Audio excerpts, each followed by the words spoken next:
All right, welcome to Bet the Edge. I'm Jay Croucher here with Drew Dinsick and Vaughn Dalzell. We're all actually sitting next to each other, but with different cameras. The wonders of modern technology. Drew Dinsick outing himself with his Colt McCoy level of laptop camera. Not quite the same level of definition, but that's okay. Let's talk about the Big Ten, which is now on NBC and Peacock. Some big games in week one. Vaughn, we're going to let you break them all down. We're going to start off with Fresno State at Purdue. Purdue 3.5-point favorites. The total is 47.5, Saturday at noon. What do you like here, Vaughn? I am not surprised to see this team coming in on Fresno State. Not surprised to see the total dropping from 51 down to 47.5. It still might come down. And when you look at Purdue, for the first time since 1982, what did they do? They hired a defensive coordinator as head coach. Purdue's an air raid team, but now they're going to be a defensive identity, gentlemen. So I'm looking at this team. I like the under. We missed the best number of that, though. Both teams have new quarterbacks. Hudson Card is coming in for Purdue. Mikey Keene for Fresno State. Both guys are quality quarterbacks.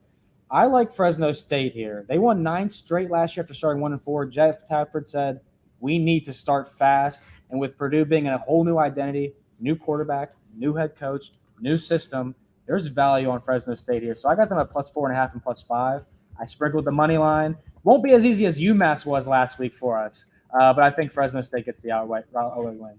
Yeah, I think I got a couple of under tickets in my account on this one. I got a Fresno State moneyline ticket. There's just been nothing but bad news about Purdue. Yes. It feels like since they came together this summer. Lost a key wide receiver, blew out his knee for the duration of the season. Questions swirling about their all-conference center and whether he'll be able to go. If he is a no-go, this is going to go across 3, in my opinion.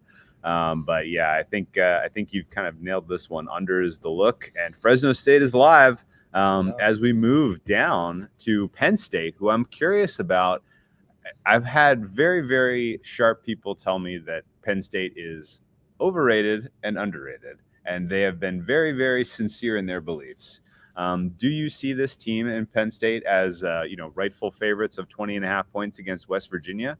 Wow, what happened to West Virginia? Do you think that ultimately this is a side for the Nittany Lions on Saturday? This is a very tough game. I know this is the first game we're getting on Peacock, so it's certainly interesting. Jay's going to be working it. I'm a little jealous. I'd rather be there partying, Jay, than working the game because, Happy Valley is really like that. But it's going to be insane. It's going to be a great atmosphere, and that's going to help James Franklin and his team. But when you look at the 11 years he's been at Penn State, this is the best team that James Franklin has had. The defense is top 5 potential across the country. The offensive line is fortified. They have playmakers at running back and wide receiver. But as someone who grew up as a Penn State fan and no longer a Penn State fan, they have never, ever, ever had a quarterback.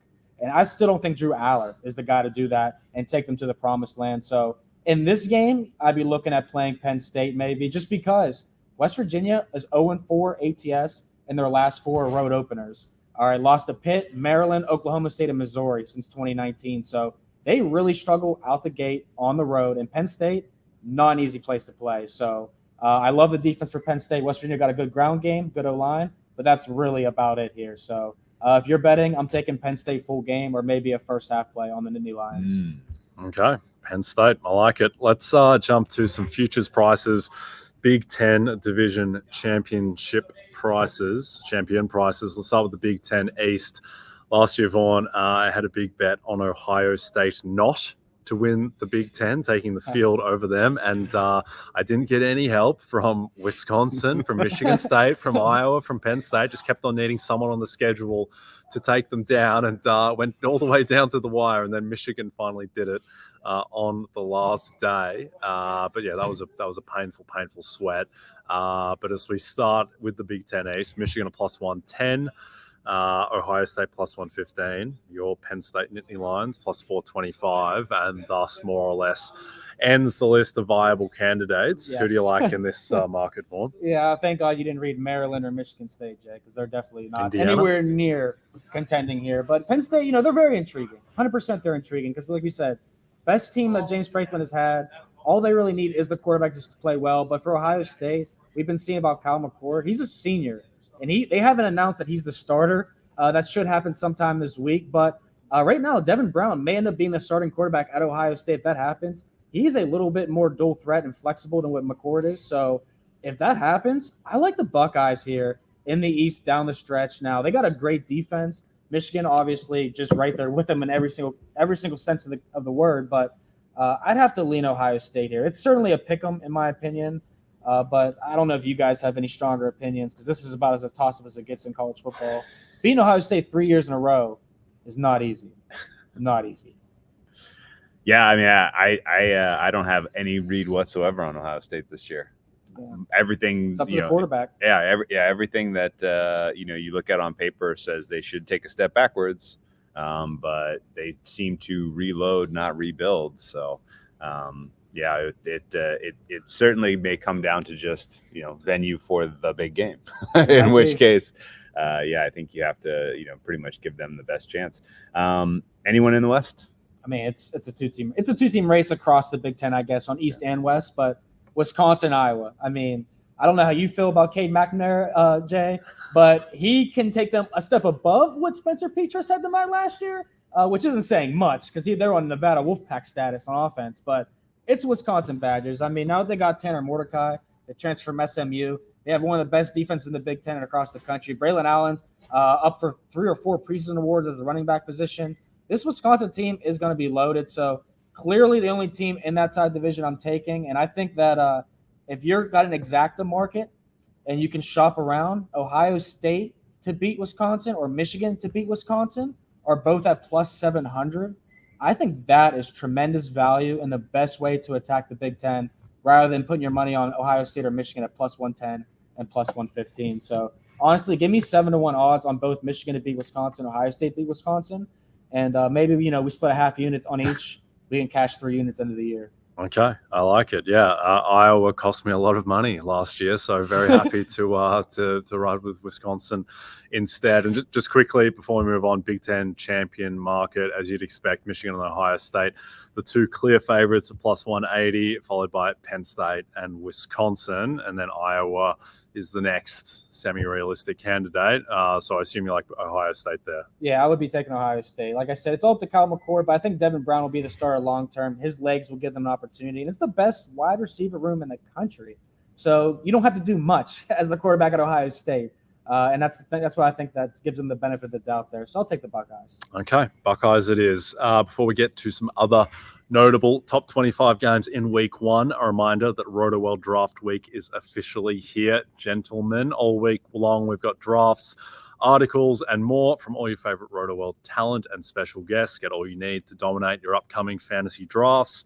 Go to nbcsports.com/fantasy to see the schedule of all that is happening this week and use the code CHAMP23 to save 20% at checkout and receive a $10 Fanatics gift card, which you can use to buy a Los Angeles Dodgers hat. Go Mookie Betts. All right. Let's talk other notable top 25 games. North Carolina minus 2.5 against South Carolina. Total is a juicy 64.5, 7:30 Eastern game. What do you think of this one, Vaughn? Yeah, we were actually joking before the show about closing line value. I was joking with Drew, and this is one of the games where I'm getting some CLV. Not only did I get some in Fresno State, but this game too. I played the over 63 and 63.5. It's up to 64.5. Just because you're getting closing line value, though, does not mean you're going to win the bet. I'm a great example of that from last season. But I do think that this game is prime for an over. You look at both defenses. North Carolina was laughable on D last year. They bring one defensive back returning, okay? And then you look at South Carolina. They have pretty much an entirely new front seven this year. How South Carolina finished up the season? 44 points per game against Clemson, Notre Dame, and Tennessee. How North Carolina started last season? 46 points per game in the first 4 games of the year. So we saw South Carolina kind of find themselves there with Spencer Rattler down the stretch. North Carolina started very hot with Drake May. Both quarterbacks could put up 300, 400-plus yards here. It's all offense, no defense with both teams. So don't overthink this one. This line should close around 66, gentlemen. So I got the over 63 in pocket. I would play this up to 65. Ooh, okay. Hot tip. I like that breakdown. The Drake May Heisman campaign starts in earnest as he tries to close in on the number 2 choice right now, who is not Drake May. It is Jaden Daniels. This is a wild Camping World kickoff game in Orlando, Florida, as LSU will take on Florida State. Right now the side is LSU -2.5. Total we're staring at 58.5. LSU, a little bit of a dark horse to make some noise in the SEC. I've certainly seen people saying they have a better chance of making the playoffs than Alabama, which I have a tough time buying into. But Brian Kelly, certainly some familiarity with game planning for Florida State. Just a team with relatively high expectations here. How do you handicap this one? I wonder what the people saying LSU will get in before Alabama, what they're smoking, trigger, because I don't see it happening. Okay. Alabama is in for a revenge year. I mean, you saw Nick Saban's face during the college football playoffs when they were talking about how Georgia runs the SEC, Georgia runs the country now. Nick Saban will get his revenge this season. I like them to make the college football playoff. But speaking on LSU in particular, if you guys don't remember what happened last year, LSU had a chance to go for 2 and win that game, but they went for the PAT to tie up the game, go to OT, and they got blocked in week 1. All right, so LSU wants revenge. That was also Brian Kelly's first game as head coach at LSU, and boy, did we talk a lot of smack on him entering last season. So I definitely like LSU in the spot. But when you look at Florida State, they won week 1 last year against Duquesne. Before that, 2016 was the last time they won in week 1. So Florida State is actually one of the worst Power 5 programs in week 1 football. And, so I'm going to have to take LSU. I think they're the better team, better defense, better quarterback, better talent overall. And if we get some rushing props, I will like Jaden Daniels or Jordan Travis. Both guys are 2 of the best dual threat quarterbacks in the entire country. So give me LSU on the money line. I'm going to take the juice here, and I'll probably end up with a rushing prop here. So check out our Saturday shows to find out what the prop will be. Okay, that's the Sunday 7:30 p.m. Eastern game, and Jaden Daniels, your man, is plus 900 to win the Heisman. As Drew mentioned, he is the second favorite behind Caleb Williams. All right, Vaughn, you're going to do this promo, mate. What do you do on Saturday mornings? Saturday mornings, at 11 a.m. to 12 Eastern, or should I say Eric Froton, Brad Thomas, and I, or myself, correct terms there in grammar, we do a college football show, and it's been awesome. We do best bets, money line sprinkles, people's parlay, Big Ten game, and top 25 matchups. So literally everything you could ask for, we deliver for you guys. So we'll see you Saturday at 11 a.m. Eastern on the YouTube channel. Yep, very good. All right, we're going to close out talking college football, make playoff prices. Georgia, as you'd expect, minus 250. They are the shortest price on the board. Michigan, even money. Ohio State, plus 115. Alabama, plus 150.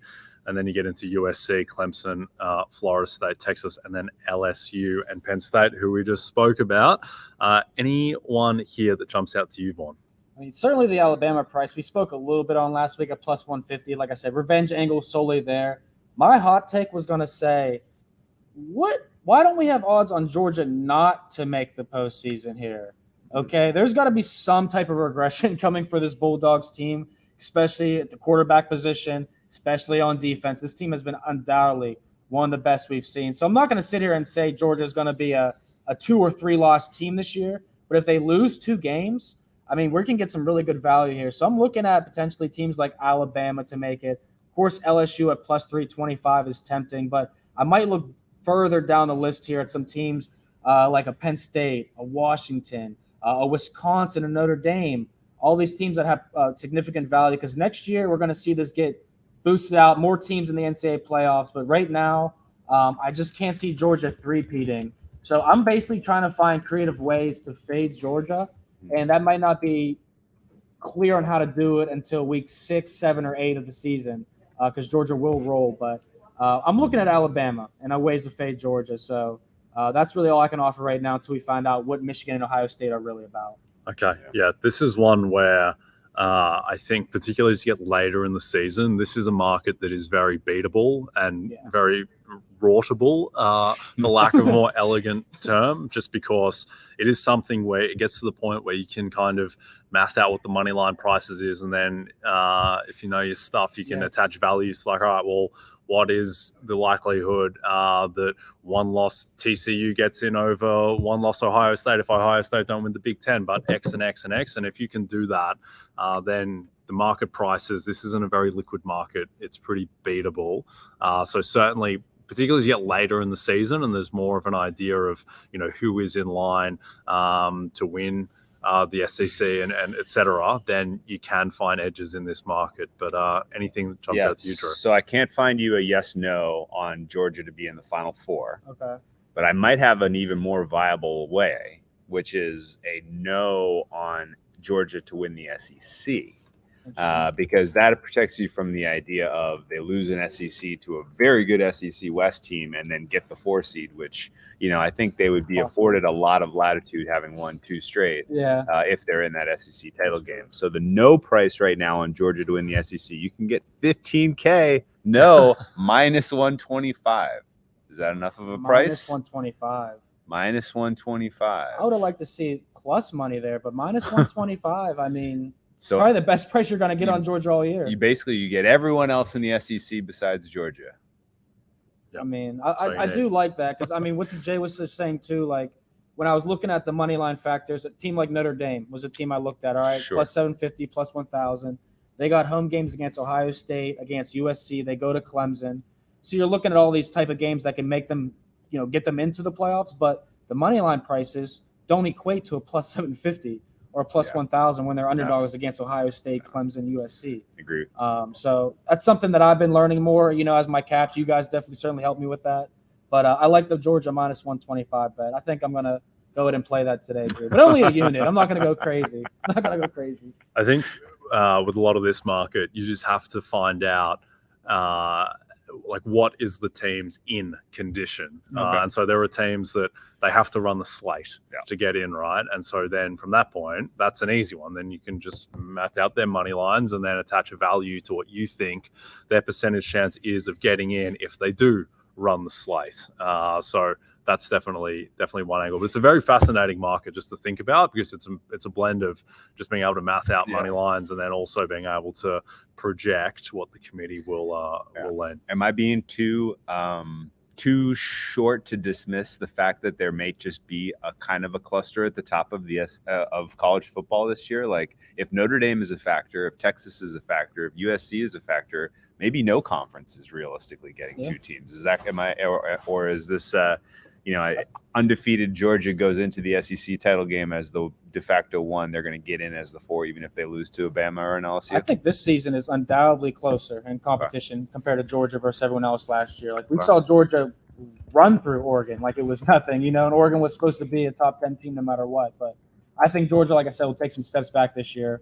We'll see better competition. Even a team like Penn State, Clemson, these teams are getting better, and they got quarterbacks that are getting hyped up. So I do think the college football landscape is a lot closer in talent level this year, leaving the door open for a couple teams. Yep, and there's an interesting one just because you've got 4 such clear favorites in Georgia, Michigan, Ohio State, and Alabama, and those 4 teams aren't all getting in clearly because they're playing in the Big 10, SEC. Yeah, so that's just not going to happen. So there will be value at some point, and when it arises, we will try and let you know about it. But that is all for now. You can all follow Vaughn at VMoneySports on Twitter. Don't forget to check out NBCSports.com for more information to help you with your wagers. Thanks everyone watching on the NBC Sports YouTube channel. If you're listening to us in podcast form, please don't forget to rate and subscribe. And a reminder to find all your favorite NBC Sports shows on Amazon Music. Just head to amazon.com/NBC Sports. From Jay, Drew, and Vaughn, we'll see you soon. Cheers.